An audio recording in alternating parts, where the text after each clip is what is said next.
अर्थशास्त्री दीपांशु मोहन हमारे साथ जुड़ गए हैं। बहुत स्वागत दीपांशु जी आपका भी। सबसे पहला सवाल तो दीपांशु जी आपसे है, आप अर्थशास्त्री हैं। अर्थशास्त्र का मॉडल आप जरा दर्शकों के सामने रखें और समझाएं कि हमारे लिए कितनी बड़ी समस्या है। क्या अब हमें पैनिक में आने की जरूरत है या समझदारी के साथ अगले कुछ महीनों तक चलने की जरूरत है? भाई, किस घर की आवश्यकता में दूध नहीं है, वो दूध 2 रुपए महंगा हो गया। सीएनजी की गाड़ियां अभी भी सड़कों पर, अभी हमने मुंबई की बात की, महाराष्ट्र की बात की, लेकिन उससे बाकी राज्यों तक पहुंचने में समय नहीं लगेगा अगर यही स्थिति रही।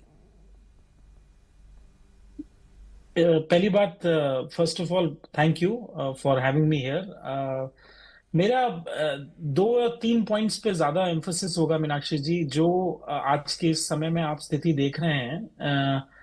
इकोनॉमिक्स में 2-3 प्रिंसिपल्स होते हैं जिस चीज पे हमें ध्यान रखना पड़ता है कि जब सप्लाई रिस्ट्रिक्ट होती है किसी भी एसेंशियल कमोडिटी की, तो उस पे प्राइस पे इम्पैक्ट कैसे आता है एसेंशियल्स पे, जिसे आप बता रही थी और समझा रही थी।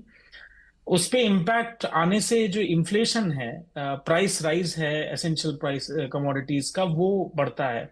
अभी तक की अगर हम पिछले 3 से 4 महीने की स्थिति देखें, जो कॉन्फ्लिक्ट वेस्ट एशिया में रहा है, वॉर के एक्सपेंशन से प्राइस पे इम्पैक्ट एसेंशियल कमोडिटीज पे उतना नहीं आया है अभी तक।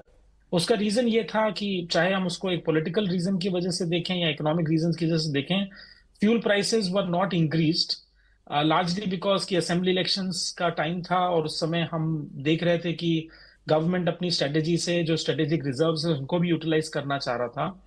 मगर 2 बड़े इंपॉर्टेंट डेवलपमेंट्स हुए हैं जो उसको आप नजरअंदाज नहीं कर सकते। जो रुपी की वैल्यू है और जिस वो तरीके गिर से रही रुपी है। की वैल्यू गिर रही है, उससे जो भी आप फॉरेन कमोडिटीज इंपोर्ट कर रहे हैं जिसको खरीदेंगे, वो आपको ज्यादातर महंगी पड़ेंगी और हमारे फॉरेन करेंसी रिजर्व्स बहुत क्विकली डिसिपिटेट कर रहे हैं। हैविंग सेड दैट, ऐसे कोई पैनिक की स्थिति नहीं है। मैं इस चीज पे, इनफैक्ट मैंने इस चीज पे थोड़ा रिफ्लेक्शन लिखा भी था और बताया भी था कि पैनिक की कोई स्थिति नहीं है। इंडिया के पास फॉरेन करेंसी रिजर्व्स के कॉन्टेक्स्ट में बहुत अच्छा रिजर्व बैलेंस है। बट ये बात सही है कि अगले 6 से 12 महीने इकोनॉमी के लिए जरूर कठिनाई के समय से जाएंगे। उसका मैं आपको 2 तरीके से रीजन बताता हूँ। वन, जो लो इनकम ग्रुप्स हैं, मिडिल इनकम ग्रुप्स हैं, जो आम आदमी है, हम्म। उस पे इसका इम्पैक्ट बहुत क्लियरली आएगा। प्राइसेस के तौर पे तो जरूर आएगा, जो कि चाहे ऑयल प्राइसेस के थ्रू हो, फर्टिलाइजर इंपोर्ट होने के, rise in prices of fertiliser से किसानों को जो एक फूड सिक्योरिटी में इश्यूज आएंगे, उसमें आपको इम्पैक्ट आएगा। बट सप्लाई साइड शॉक्स को अगर हम हटा दें, हम्म। डिमांड साइड पे भी इकोनॉमी की स्थिति इस कॉन्फ्लिक्ट से पहले कोई बहुत अच्छी नहीं चल रही थी। एंड इस विषय पे हम, जैसे कुछ लोगों ने लिखा भी है, काफी चीज पे रिफ्लेक्ट भी किया है कि जी। डिमांड साइड स्लो डाउन हम देख रहे हैं इंडियन इकोनॉमी में पिछले कुछ वर्षों से। हम्म। तो जो टॉप 10% कंज्यूमर्स हैं, टॉप 10% इनकम कंज्यूमर्स हैं, उनका तो आप अगर देखें, उनकी डिमांड पे तो इम्पैक्ट उतना नहीं पड़ता है। हम लाइफस्टाइल चेंजेस के थ्रू काफी चीजें एडजस्ट कर सकते हैं।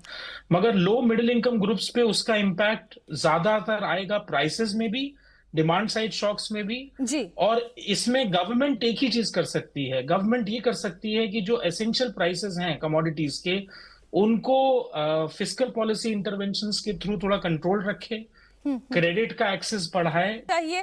हमारे पास उतना ना ऑयल रिजर्व है, ना उतना हमारे पास स्रोत है कि जहां से हम तेल का उत्सर्जन कर सके। हमें अपनी रियलिटी पता होनी चाहिए और इसलिए हमें प्रिवेंटिव मेजर्स लेने की जरूरत है। दीपांशु जी, आप कमेंट करिएगा, आप, मैं देख रही हूँ आप कमेंट करना चाह रहे हैं, लेकिन एक नहीं, तस्वीर आपके मैं बस सामने ये बस। बोलना। हाँ, अच्छा, चलिए, जी बोल जी लीजिए, जी। बोल लीजिए। नहीं नहीं नहीं, मैं बस एक चीज ये कहना चाह रहा हूँ कि सिचुएशन को बहुत लाइटली लेना, जैसे आपने बिल्कुल ठीक बोला, सही नहीं होगा। इसका इम्पैक्ट हम, जैसे मैंने बोला, अगले 3, 6 और 9 अगर हम महीने देखें, आप इसको बहुत अच्छे से डायग्नोस कर पाएंगे। 2 मेन चीजें हैं जो बहुत बड़े इश्यूज रहे हैं, जिसपे आई थिंक अटेंशन ज्यादा होना चाहिए। वो है रुपी की कंडीशन पे।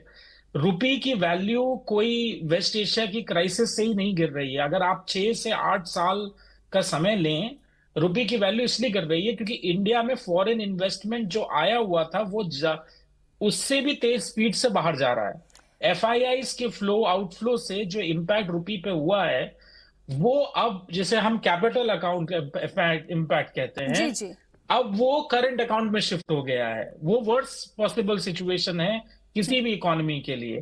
तो प्राइम मिनिस्टर की अपील, वो उसमें कोई तो संदेह नहीं है कि वो चीज ठीक है, बट मेरे हिसाब से ज्यादातर जो अभी मेजर्स लिए जा रहे हैं वो क्राइसिस की और जो बात सीरियसनेस को दीपांशु जी आप कह अकोमोडेट रहे नहीं कर हैं, रहे। ये बात बिल्कुल ठीक है। एफआईआई की जो आप बात कर रहे हैं, भारत आर्टिफिशियल इंटेलिजेंस में आगे बढ़ रहा है, लेकिन अगर हम जापान की बात करें, चीन की बात करें, विदेशों की बात करें, तो वो ऑलरेडी एआई टेक्नोलॉजी में बहुत आगे जा चुका है। जी इसलिए यहाँ से जी, आप सही वो कह रहे हैं। इन्वेस्टमेंट निकलकर बाहर देशों में जा रहा है। तो अब इस वक्त तो एग्रेसिव मोड पर काम करने की जरूरत है। और भाई, जनता से ही पहली अपील की जाती है और जनता सरकार का साथ भी देने के लिए तैयार है। पर सवाल ये है कि बट जनता को बचत आपको सपोर्ट भी करना पड़ेगा, जनता को आपको सपोर्ट भी करना पड़ेगा। जो मिडिल इनकम ग्रुप्स हैं उनके लिए आपको जितना टैक्स टेररिज्म है इंडिया में राइट नाउ, ये टैक्स टेररिज्म को आपको एड्रेस करना होगा। जीएसटी के रैशनलाइजेशन से वो नहीं होगा। आपको मैं कई फिर